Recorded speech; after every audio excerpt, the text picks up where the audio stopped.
31%. C'est le pourcentage des catholiques américains qui, selon un célèbre sondage, croient que l'Eucharistie est réellement le corps et le sang du Christ. Autrement dit, la majorité, à peu près 69%, considère que l'Eucharistie n'est qu'un symbole. Je ne veux pas entrer aujourd'hui dans les débats méthodologiques de cette étude, mais une chose est certaine. Si ces chiffres est même partiellement vrai, cela signifie que beaucoup de catholiques assistent à la messe et ne comprennent pas ce que l'Église enseigne depuis 2000 ans.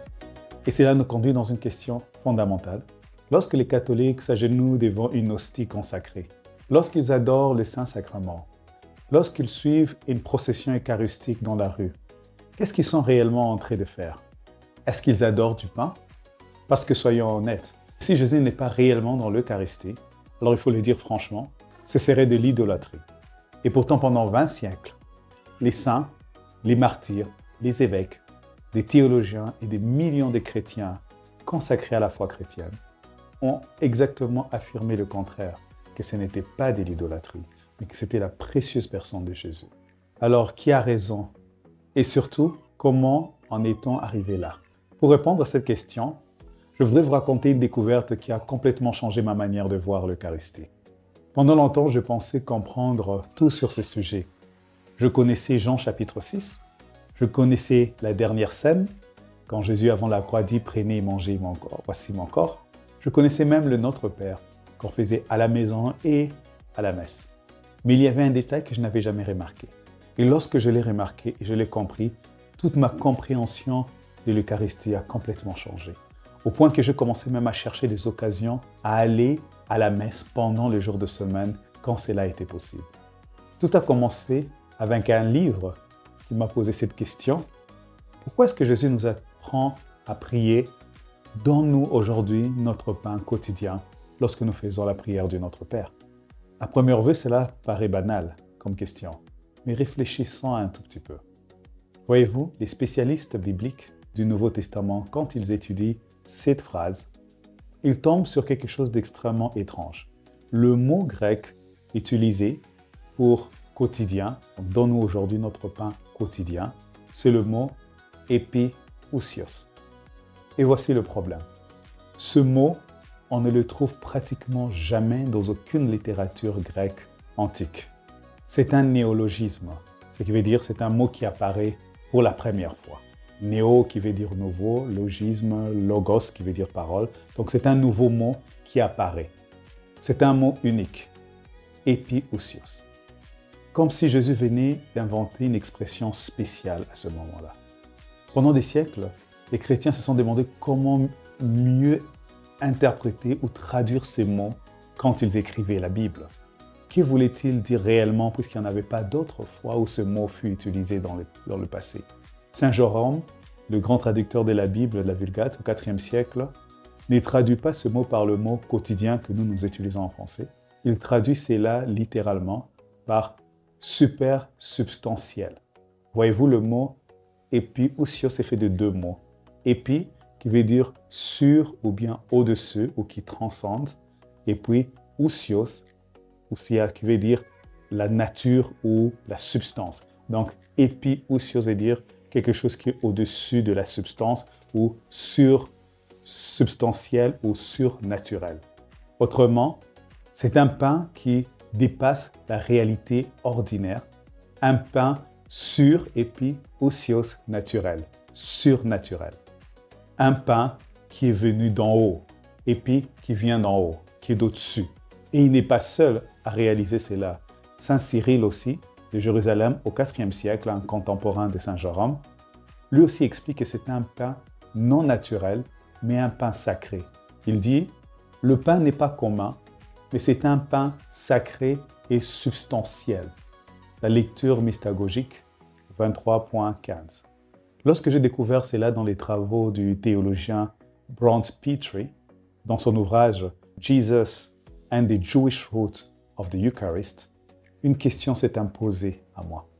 Si Jésus parlait de ce pain qu'on traduit aujourd'hui quotidien, donne-nous aujourd'hui notre pain d'aujourd'hui quotidien, un pain qui vient d'en haut régulièrement, un pain venu du ciel, de quel pain parlait-il?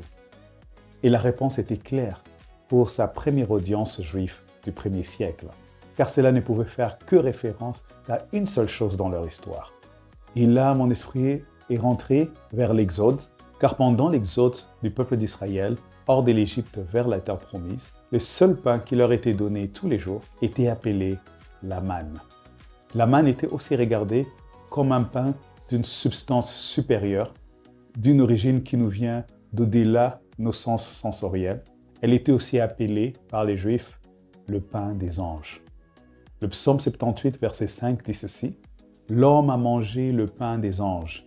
Il leur envoya de la nourriture en abondance. » Parlant de l'événement de l'Exode, que ce pain n'était pas un pain des hommes, ce n'était pas un pain naturel, c'était un pain qui venait du ciel, c'était appelé le pain des anges.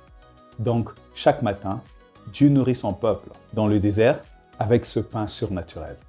Chaque matin, pas une seule fois, tous les jours. Et remarquez quelque chose, cette manne, ce pain qui venait du ciel, n'était pas donné pour être regardé, ni pour être admiré ou contemplé.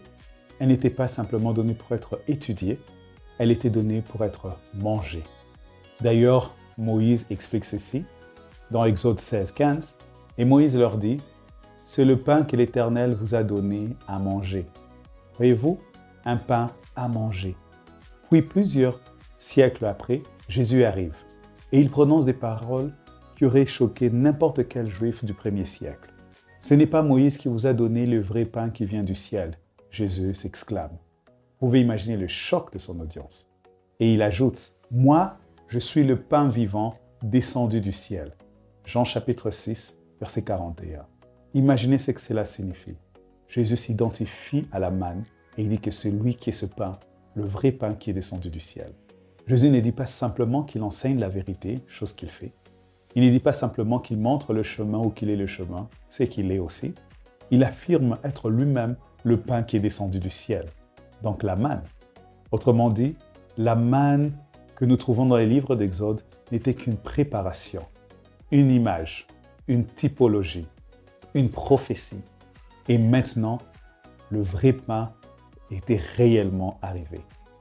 Alors, une question devient donc inévitable. Si la manne de l'Exode devait être mangée, comme nous l'avons lu dans Exode chapitre 16, verset 15, que doit-il arriver à la nouvelle manne descendue du ciel dans la nouvelle alliance? Et c'est précisément à ce moment que Jésus scandalise son audience et il déclare: « Si quelqu'un mange de ce pain, il vivra éternellement. Et le pain que je donnerai, c'est ma chair, que je donnerai pour la vie du monde. » Jean chapitre 6, verset 51.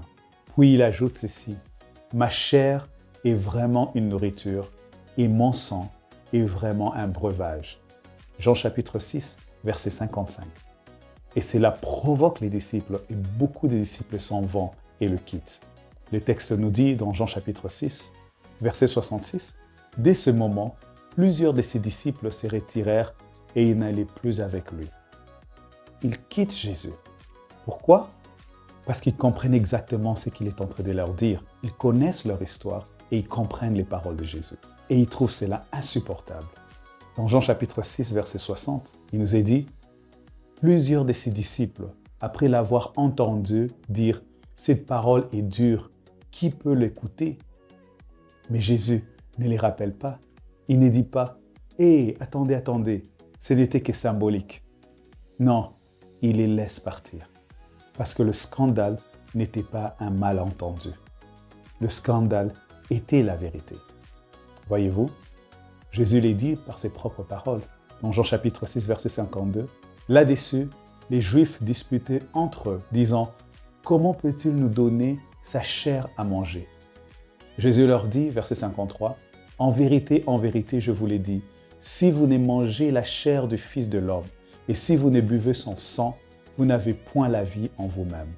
C'est lui qui mange ma chair et qui boit mon sang à la vie éternelle, et je le ressusciterai au dernier jour. » Et c'est quand je commençais à réaliser qu'est-ce que cela signifiait, la manne de l'Ancien Testament, qui devient pleinement accompli dans le Nouveau Testament avec la venue de la personne de Jésus.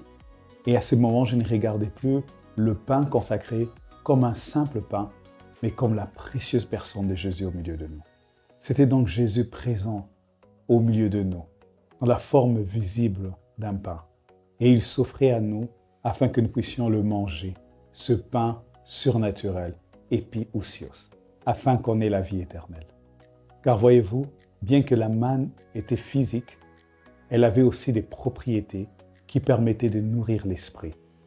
Comme il est écrit, quand saint Paul fait référence à la manne du temps de Moïse, il dit dans 1 Corinthiens chapitre 10, verset 3, « Et qu'ils ont tous mangé le même aliment spirituel. » Donc, quand nous prenons l'Eucharistie, quand nous prenons le corps de Christ, il a des propriétés qui vont bien au-delà du physique, bien que nous le consumons physiquement, quelque chose se passe spirituellement en nous. Jésus dit, il nous donne la vie éternelle. Il nous donne des nouvelles réalités spirituelles qui s'offrent à nous quand nous prenons le corps de Christ comme le pain descendu du ciel. Mais Dieu ne s'est pas arrêté là pour nous expliquer ces choses. Il a laissé un deuxième indice, la Pâque. Beaucoup de gens pensent que la Pâque consistait simplement à sacrifier un agneau. Car voyez-vous, la Pâque n'était pas terminée quand l'agneau avait été tué. L'agneau devait aussi être mangé. La Bible nous raconte ce qui s'est passé à la première Pâque, juste avant l'Exode. Vous le mangerez à la hâte, c'est la Pâque de l'Éternel. Exode 12, 11. Voyez-vous, l'agneau pascal se mange, cher ami, car sans cela, le rite et la célébration de la Pâque restaient incomplètes, comme je l'ai partagé par ailleurs dans une autre vidéo. Alors Jean-Baptiste, qui a introduit Jésus à son ministère, quand il le voit, il ne dit pas « voici le prophète ». Il ne dit pas « voici le Messie », bien qu'il était prophète et Messie, et bien plus encore. Mais il choisit cette image. Il dit « voici l'agneau de Dieu qui enlève le péché du monde ». Parce que Jésus est la nouvelle Pâque. Saint Paul apôtre dira dans 1 Corinthiens chapitre 5, au verset 7, « Car Christ notre Pâque a été immolé. Jésus est le nouvel agneau pascal. » Et comme l'agneau pascal devrait être mangé, comme nous l'avons lu dans l'Exode chapitre 12, Jésus dira « Prenez et mangez, ceci est mon corps. » Vous voyez maintenant le tableau? La manne devait être mangée, l'agneau pascal devrait être mangé, et Jésus se présente à la fois comme la manne descendue du ciel et comme le nouvel agneau pascal. Alors lorsqu'il dit « Ceci est mon corps », ce n'est plus une phrase isolée. C'est l'aboutissement de toute une histoire qui traverse toute la Bible, de l'Ancien Testament au Nouveau Testament. Et ce qui me frappe davantage, c'est que cette compréhension n'apparaît pas qu'au Moyen Âge. Car vers l'an 110, ça veut dire au début du IIe siècle de notre ère, Saint Ignace d'Antioche, un des disciples de Saint Jean l'apôtre de Jésus, dit déjà ceci de l'Eucharistie. Et rappelez-vous, nous sommes à moins de 100 ans de la résurrection de Jésus. Prenez note de ceux qui ont des opinions hétérodoxes sur la grâce de Jésus-Christ qui est venu et voyez à quel point leurs opinions sont contraires à la pensée de Dieu. Ils s'abstiennent de l'Eucharistie et de la prière car ils ne confessent pas que l'Eucharistie est la chair de notre Seigneur Jésus-Christ, chair qui a souffert pour nos péchés et que le Père, dans sa bonté, a ressuscité. Ceux qui nient le don de Dieu périssent dans leurs disputes. Il écrit cela dans son épître à l'église de Smyrne. Quelques décennies plus tard, c'est Saint Justin Martyr qui dira quelque chose de très proche à celui d'Ignace. Lui aussi, il écrit au IIe siècle. « Car nous ne les recevons pas comme pain commun, ni comme boisson commune. Mais puisque Jésus-Christ, notre Sauveur, a été incarné par la parole de Dieu et qu'il a eu la chair et le sang pour notre salut, il en est de même selon l'enseignement que nous avons reçu. La nourriture qui a été faite Eucharistie par la prière eucharistique établie par lui et cette transformation par laquelle notre sang et notre chair sont nourris et à la fois la chair et le sang de ce Jésus incarné. » Première apologie au numéro 66. Réfléchissez à cela. Nous sommes à peine à une génération après les premiers apôtres. Et déjà les premiers chrétiens parlent de l'Eucharistie comme étant une réalité surnaturelle, épiousios. Alors revenons à notre question de départ. Est-ce que les catholiques adorent un pain naturel? si Jésus n'est pas dans l'Eucharistie, alors la réponse sera tristement oui. Et ça serait de l'idolâtrie. Mais si Jésus est réellement la nouvelle manne descendue du ciel, s'il est réellement l'agneau de Dieu et notre nouvelle Pâque, s'il dit vrai lorsqu'il dit « ceci est mon corps », alors ce n'est pas du pain naturel que les catholiques adorent. C'est Jésus-Christ lui-même. Lui, le pain vivant descendu du ciel. Lui, l'agneau de Dieu immolé pour nous. Le Seigneur ressuscité qui continue à demeurer au milieu de son peuple. Et c'est cela que nous avons célébré pendant la fête du Corpus Christi. Le corps de Christ livré pour nous.